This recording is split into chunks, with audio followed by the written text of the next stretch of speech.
Welcome to Game Point. I'm Matt Smith. And I'm Vernon Tucker, and we're two fans controlling the mic, talking about everything dealing with sports, hip-hop, pop culture, and everything in between. This week on Game Point, Matt and Vernon are discussing the Lakers going back to the White House since you-know-who is no longer there. Is Kyrie Irving just a walking ball of NBA destruction? And the Washington QB got cut? He was a first-round draft pick. Who does that? And of course, the NFL is in the playoffs, so we got to talk about that. And wait till you see the list Kendrick Lamar put together. So let's get into it. Vernon, my man, what's been on your mind this week? Man, this week, Jack Dorsey announced that Trump's Twitter account was going to be banned. I just feel like it's performative, and they're like 1,200 days too late, you know? Matt, what's been on your mind? For me, it's the hypocrisy. Like, I keep thinking about Colin Kaepernick taking a knee and the outrage from the far right, or the people, the Trump side of the coin, like acting as if him taking a knee was somehow treasonous. And then now, and basically, when you look at what he was protesting, the killings of unarmed Black people, and then to see people storming the Capitol over losing an election, like that was, the hypocrisy is just at an all new level for me. And speaking of the Capitol, I did see that LeBron and AD and a couple of other Lakers, they are trying to like reinstate the traditional White House visit. What are your thoughts on that, Matt, now that 45 is going to be out? Vernon, yeah, I did read about that. LeBron wanting to, and AD talking about the Lakers reinstating championship teams going back to the White House. And I'm good with it. I mean, I know just because Trump is gone, it does not mean that all of the problems in the world have been fixed. But to me, it's like, I think we need to start for our players to use their platform. I think re-engaging and re-engaging dialogue, using their platform to, if we want to hold Washington accountable, hold our elected officials accountable. I don't think going into a cave and going to our corner being like, yeah, we're not talking to y'all till things are perfect. I don't think that's the right strategy. I think you really need to start talking. Nah, my thing is we've done enough talking. They know the problems. We've laid them out. It's time for us to exercise our power now. Like all of that other like performative shit it's not necessary. To me, it doesn't make sense for us to continue to go and popularize this institution, and we know that it's not for us. They don't give a shit about us. Let's stop acting like we have to be present in that place to get some type of acknowledgement. So how do we hold them accountable if we don't communicate with them? The same way we've been doing since all of the unjust stuff has been like uprising. Like if you look in Atlanta, they formalized their groups to like increase voter registration and stuff like that, like to flip Georgia. To me, like that's what we do. We don't need to go take a picture in the White House to show them that we're okay with everything. We're not. It's not fine. I guess I disagree with that. That's what it being. I don't think it represents that we're okay with everything. I'm just saying, to me, but what does it represent? I just think if you have a rational person in the White House, because Trump was not the norm. Not that there hasn't been centuries of horrible treatment, but I'm just saying, in my opinion, if we're going to try to speak to power or engage or use our power and our leverage to persuade or push, I think you have to make your. It's like during the bubble, like when they decided to play or not play, they could have just said, we're not going to play until stuff is right, or you can play and use your platform to shine lights on the issue. But they did when the Milwaukee stuff happened and they protested in the middle of the bubble. That's when they got the elected officials on the phone. So to me, it's let's not give them anything until they correct everything that we have an issue with. So I think that's completely let's not give them anything until they correct everything. Yes, that needs to be the mentality. Yes, and if we fall short along that route, then 100% correction is what you're looking for. Perfection. Yep.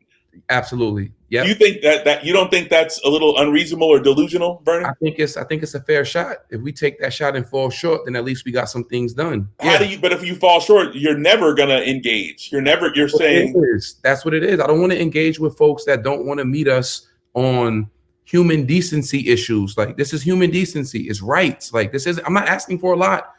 I'm not asking you to give up. Asking for 100% is a lot. Knowing human behavior is flawed. So I'm not expecting all of a sudden we're gonna expect people to get we're gonna get 100% compliance. We're gonna not speak to you until you're 100%. Like that's not realistic. 100% for me is respect. That's it. If you can't meet me at 100% on respect, then there's no conversation to have. So how do you gauge that?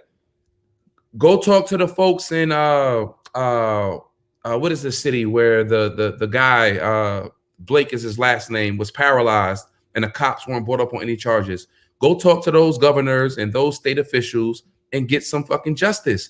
Like, you're not going to continue to disrespect us as if we're not human beings, and then we go pose for a picture in exchange. I'm not all right. Hold up. I appreciate the energy. I'm not disagreeing with your energy. I just don't know if the methods are realistic. But let's move on. Let's talk about someone else whose methods I'm not quite sure about. I appreciate Kyrie Irving's genius on the basketball court, but it seems to me his inability to get along or play along like normal. He just seems to be so. Is he the Kanye West of the NBA? What or is that an inaccurate comparison? I think everyone's overreacting. I think it's week 2 of the NBA right now. Like, let's give these guys some time.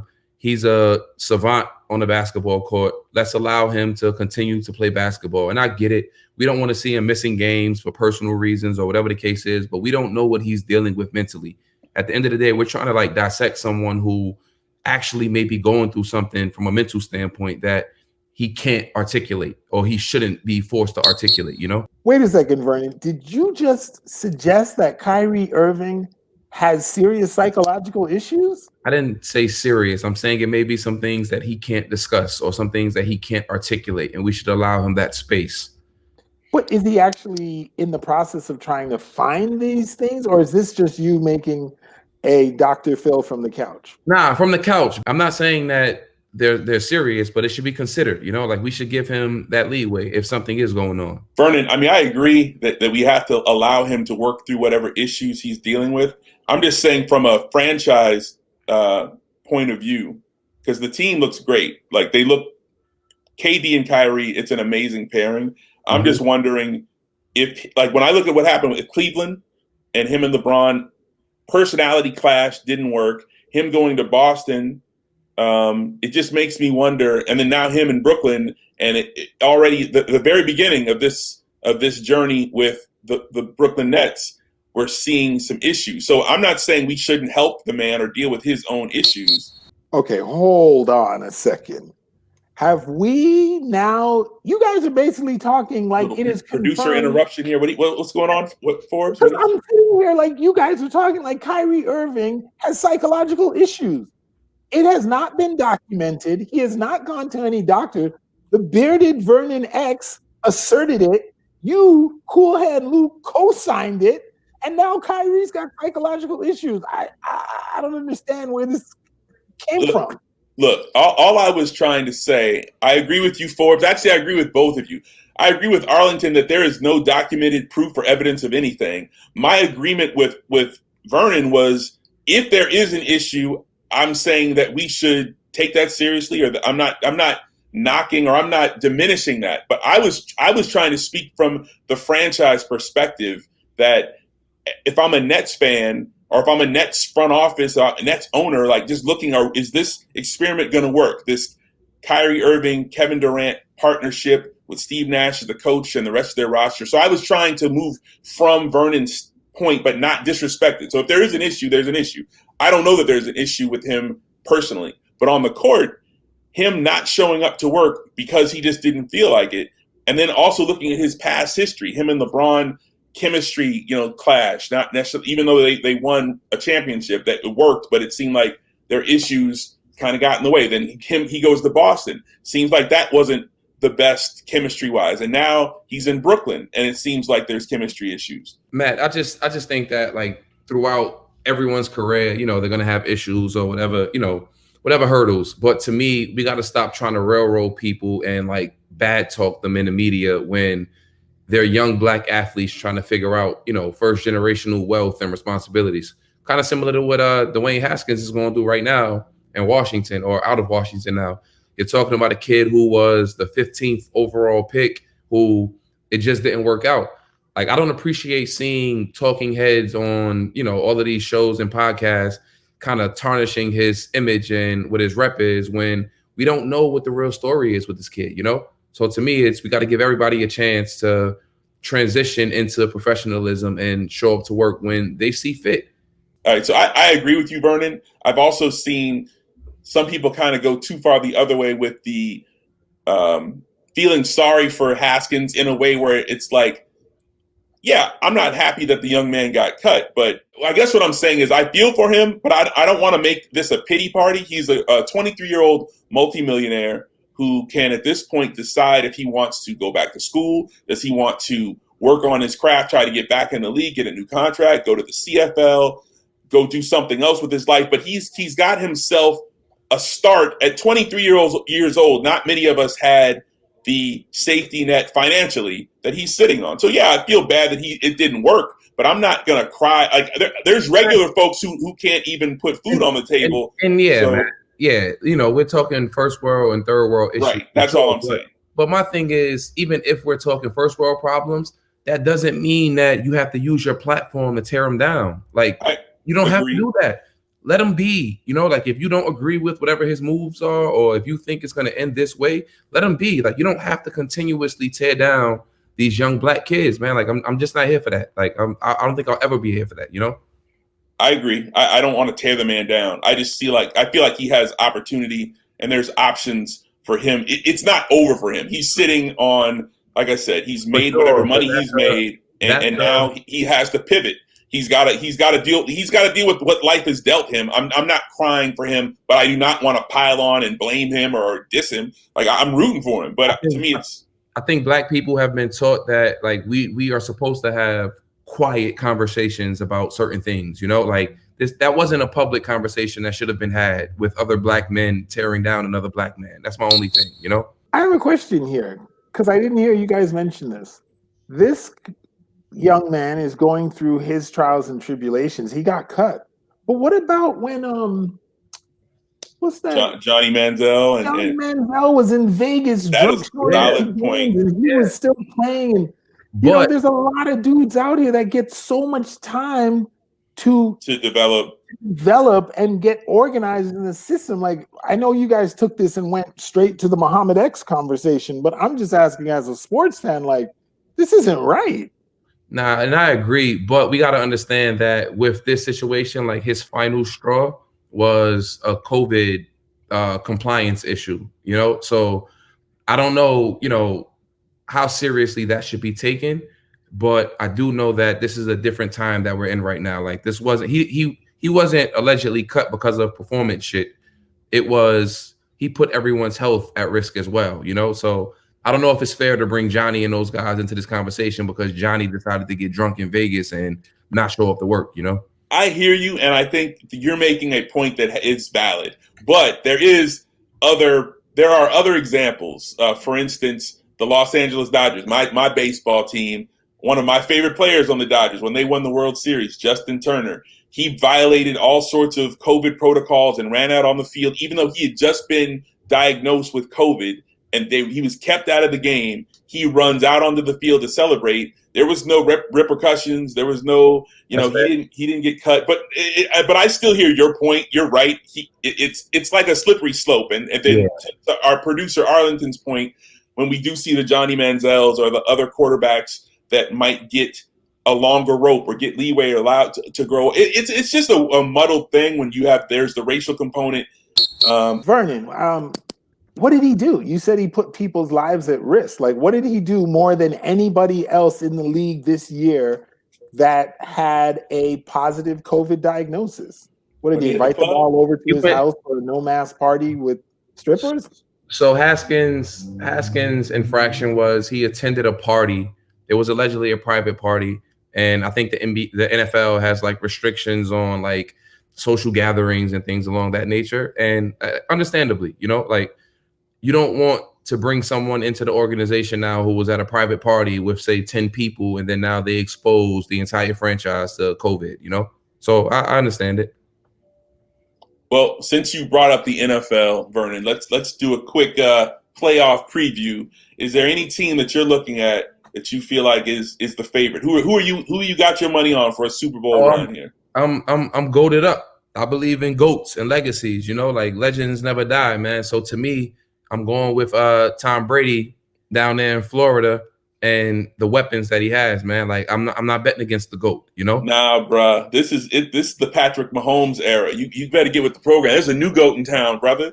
Pat Mahomes is where I put my money. The Kansas, and I am by nature as a Raider fan. I'm embarrassed to say how we play lately. I'm supposed to hate the Chiefs, but Patrick Mahomes is a bad man. So I don't know what you're talking about, but yo, he could be a bad man all he wants. All I'm saying is I've seen every Rocky that there is to see. You know, when they counted Rocky out, he was still able to pull off that next victory. You know, all right. Well, we shall see.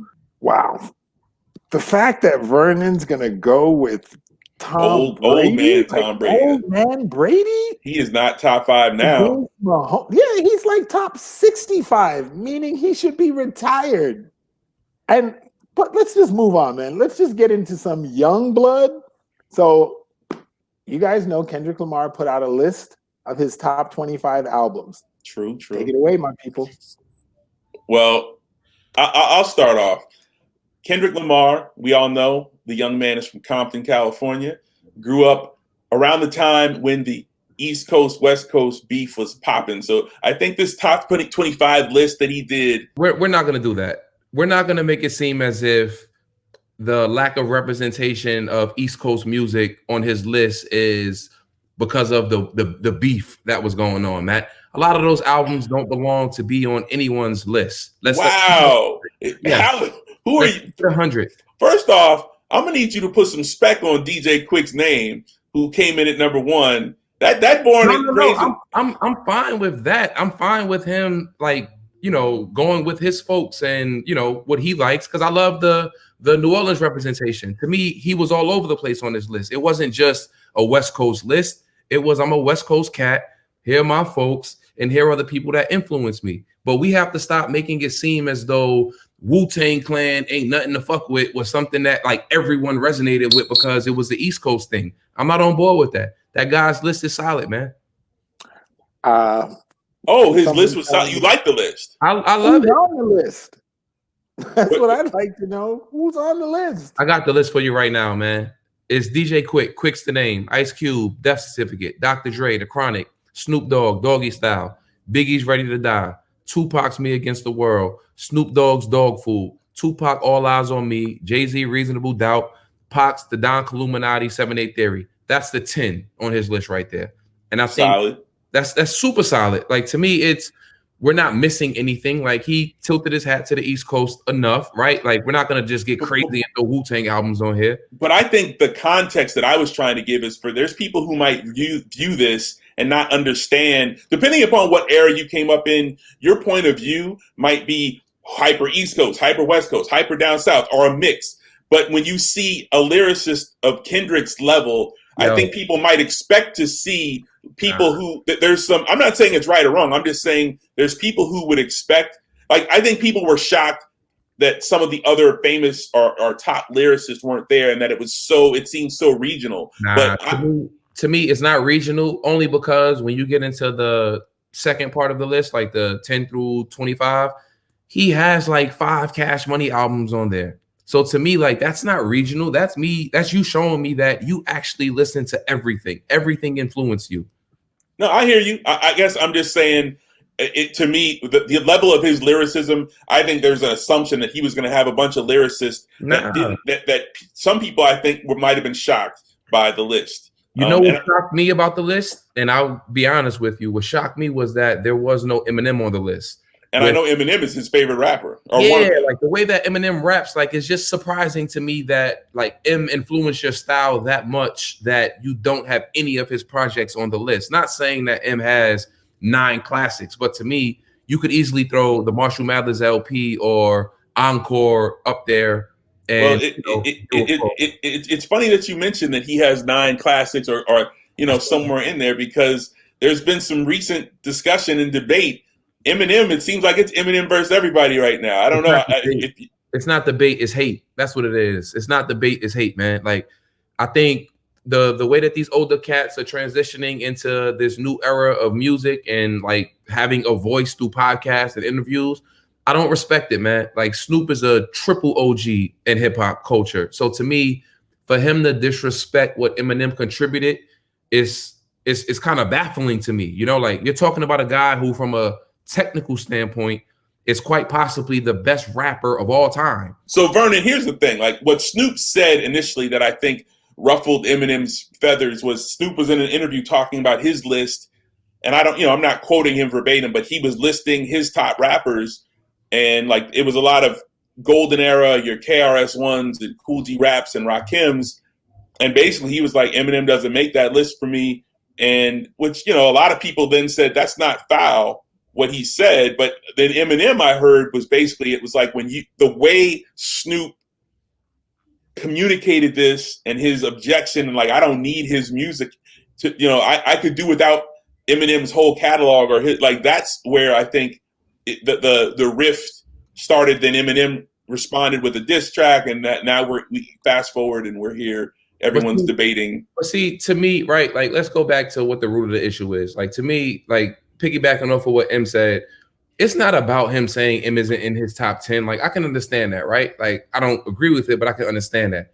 But to me, again, it's you're publicly speaking bad about someone who you've broken bread with. So, Vernon, like, from what I heard, there was also an interview that happened on Clubhouse. Well, by the way, Clubhouse, did you get invited to Clubhouse? Are you one of those cool kids who got an invite? Yeah, like, they sent me an invite.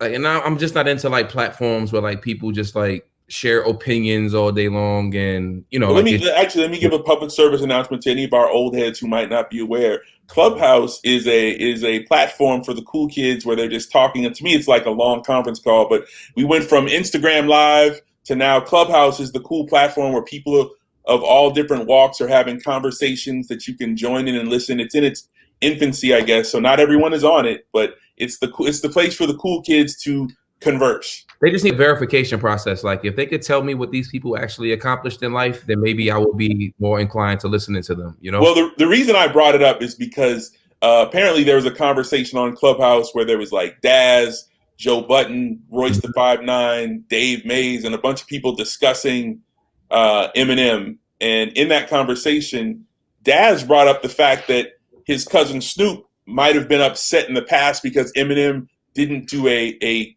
joint, or didn't do a collab on a record that Snoop wanted Eminem on a record, and Eminem didn't do it. So apparently that might be where the beginnings of this rift with Snoop and Eminem comes from. And that's fair. That's understandable. But to me, again, we shouldn't be publicly tearing people down that we've made money with, like Snoop in particular. Like, you've gotten verses from a plethora of big name artists. Who are you now to come in and say that you can do without this person's catalog? Granted, it's your opinion, but to me, that's like friendly fire. Like, you don't fire on your fucking friends. Like, that doesn't make sense to me. Or people that are in the same camp as you. And if you don't like them, then exit the camp. Don't make songs with them. Like, if it's this big, exit the camp, but it's his camp. You telling Snoop to leave his own camp? I'm saying get out of that Dr. Dre circle. That was Eminem's team. Eminem was the Michael Jordan over there. He was the guy that was. But see, now you're being, to me, this is unnecessary shade from the sidelines. Now, I think we should all not pour any extra gasoline on this. Snoop and Eminem are both legends. They need to get in a room and talk this out and squash it. Like, I'm not trying to get up here and be like, Snoop, you need to leave your kid. Like, Snoop was there before Eminem. They need to get together. They need to get together and, like, grown men and squash their beat. Not having the fans injecting. No, what are we crowning Snoop as a legend for? Doggy Style? That's it? It stops there? Like, no, that's you. You just made it stop there. He's had a long career of hits, of cultural impact. If you want me, we can do another show where I can break down his resume to you if you don't know why he's a legend. But I think this is unfair. This is the West Coast in you that's talking right now, Matt. This guy, you're talking about a guy who, he's not a great rapper. He has whoa. All right, guys. This feels like this is going to be a brawl to the ground. Can we get happy with some New Year's resolutions? Yeah, we need to change the tone We because I need was to about change to, it. I was No, about to I'm ride on Vernon. glad you You guys are in the disrespected. same room. Yeah. You guys might be rolling on the ground right now. I'll take you to 8 Mile, brother. Furniture is about to be moved. Oh, and he does. Oh, I just realized he got the Detroit hat on. I see what you did there, Vernon. I didn't even catch that. Wow. Okay. Yeah, but Matt, you know by now, like if you don't pay true homage to the South, Vernon is just like Yeah, man. Yeah, I'm not with that, man. I'm not with that, especially New with Year. But Listen, it's a but new Snoop year. is legit from the South. Snoop's from Mississippi. And, Wait, and- that wasn't a gateway to start it all up again. oh, That's not what that was. This is the new year. Just to wrap it up, Take a all right. moment, breathe in. Woosah. Woosah. We're going to our New Year's resolutions for some of our favorite athletes. Shall I begin, perhaps? Let's hear what you got. For this new year of 2021, I think it's about time LeBron let the whole hair antics go and embrace the baldness. Antics. Yes, let it all go. The hair weaves, the lines, Nike working on synthetic hair. Like, it's all got to go. Let's just embrace Nike the ball. synthetic hair. Wow. Vernon, how do you feel about this? I feel like, again, we're hating. I'm cool with it. I feel like he figured it out. Like he has the look that works for him. Like I see him in the fourth quarter the other night, and it looked good. It looked like it was his hair. So I'm okay with it, man. It's 2021, man. Let's let people, live their best lives, man. So you're good with the hair? I'm great with the hair. My resolution would be for what is it, Kelly Loeffler? Is that her name? The owner of the Atlanta Dream? Yeah. Of the WNBA? Yeah. That just got beat, just got taken out by Warnock? Yeah. But my resolution would be for players across the board to follow the WNBA players' leadership and actually like implement the change that they want to see. Like they didn't get upset and get on Twitter or social media and start bitching about things. Like they actually created a plan and executed it and dealt a fatal blow to one of their enemies. So that would be my resolution. Like, take control of your power, man. All right, Vernon, I respect that resolution. My resolution, I'm sending this out to the network that is referred to itself as the worldwide leader in sports, ESPN. So they came out with a list of the top basketball players in the NBA. And in their top 5, they added young Luka Doncic of the Dallas Mavericks. I don't know if I pronounced the last name right, but Luka is in his 3rd year now. I'm a fan. Luka's got game. He's a triple-double machine. He's like European James Harden and mixed some some Pierce. LeBron, Paul Pierce chiming in. And he's seeing some. Yeah, and Luka is legit. His numbers are sick. Luka is a top 10, 15 player in my book, but he's not top 5 yet. They left Steph Curry, KD, Kyrie on the side of the road for young Luka, who hadn't won anything yet. I'm just saying my resolution to ESPN and their list makers is slow down. And I agree with you, but Kyrie is not ahead of Luka right now, man. Okay, well, that's on your list. That's fine. Kyrie is a champion, and Luka is not. So, LeBron is the champion. Let's get it correct. Wow. All right, enough with the New Year's resolutions. Now it's time for our 24-second shot clock. Mm-hmm. So we're going to put 24 seconds on the board, and our topic is, Vernon? Let's talk about the Georgia vote, man, and Stacey and the amazing job that she was able to do. Stacey Abrams, you the real MVP. The real MVP, man. Like, now we can get some real change now, Yeah, no, I completely agree. Stacey Abrams, Georgia has now become a great example for every other state and city you can turn a traditionally red city blue or purple, whatever we want to call it, but you can turn an election by getting people out and registering and really putting in that work. And you didn't have to do it by taking a photo in the White House. All right, well, that brings this episode of Game Point to a close. Thank you all for joining us. I'm Matt Smith. And I'm Vernon X. And we're out. We'll see you next week. Get your Snoop history up, bro. Ain't that much. Wow. That's foul.